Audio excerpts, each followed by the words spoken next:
চলে না।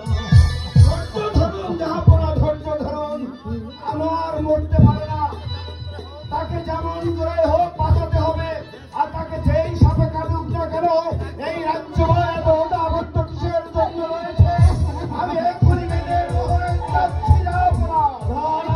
খবর বলবে চন্দ্রাবলী সাহেব, যার এই রাজ্যময় ঘোষণা করে দিন আমার পুত্র আমার জন্য বাঁচাতে পারবে, তাকে প্রচুর অর্থ দেওয়া হবে।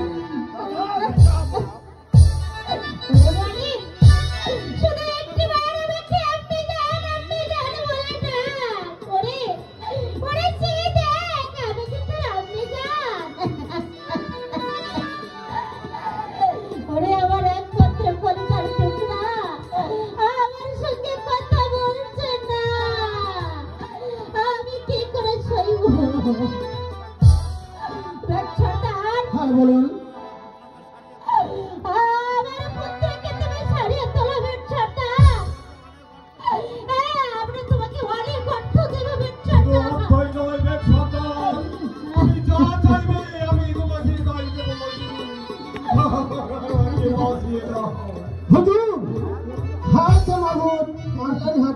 আমি চেষ্টা করি দেখবার মানে কিছু করা যায় কিনা।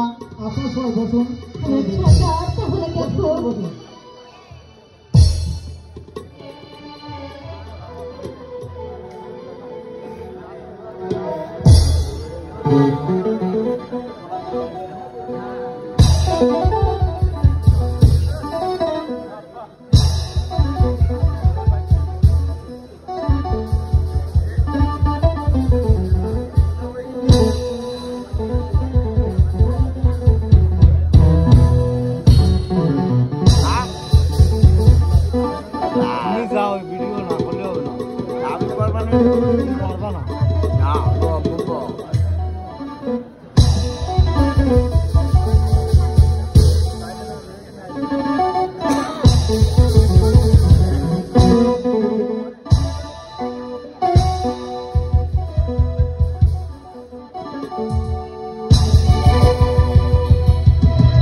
হুঁশিয়ার মাথার বিশ্রামে হারে কালিয়ার বুকেতে যাও, বুকের বিশ্রামে হারে কোমরেতে যাও, হাতুর বিশ্রামে হারে পাতালেতে যাও। যাও যাও, দোহাই দোহাই দোহাই দিলাম আল্লাহ রসুল।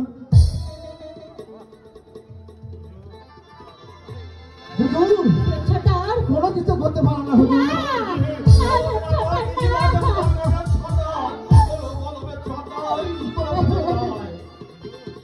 হুজুর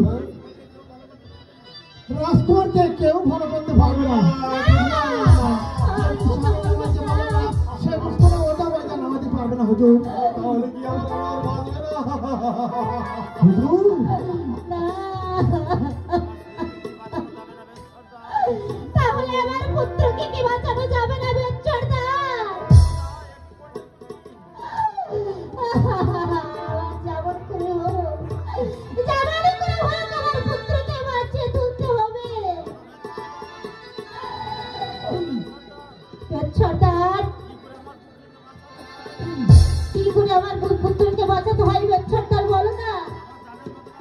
আমার জানের বদলে জানতে তবু আমি পুত্রকে ছাড়িয়ে তুলবো বেচ্চরদার। তা না হলে এই রাজ্য মাঝে একেবারে অন্ধকারে ছেয়ে যাবে বেচ্চরদার।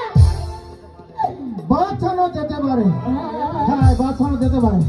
যদি আমার বাবা অনেক জ্যোৎস্না তার দাদির মতো করতে পারেন, ওই জ্যোৎস্না আর দাদি যদি ওরা ভালো করতে পারে তো ভালো, না এই পৃথিবীতে আর কেউ ভালো করে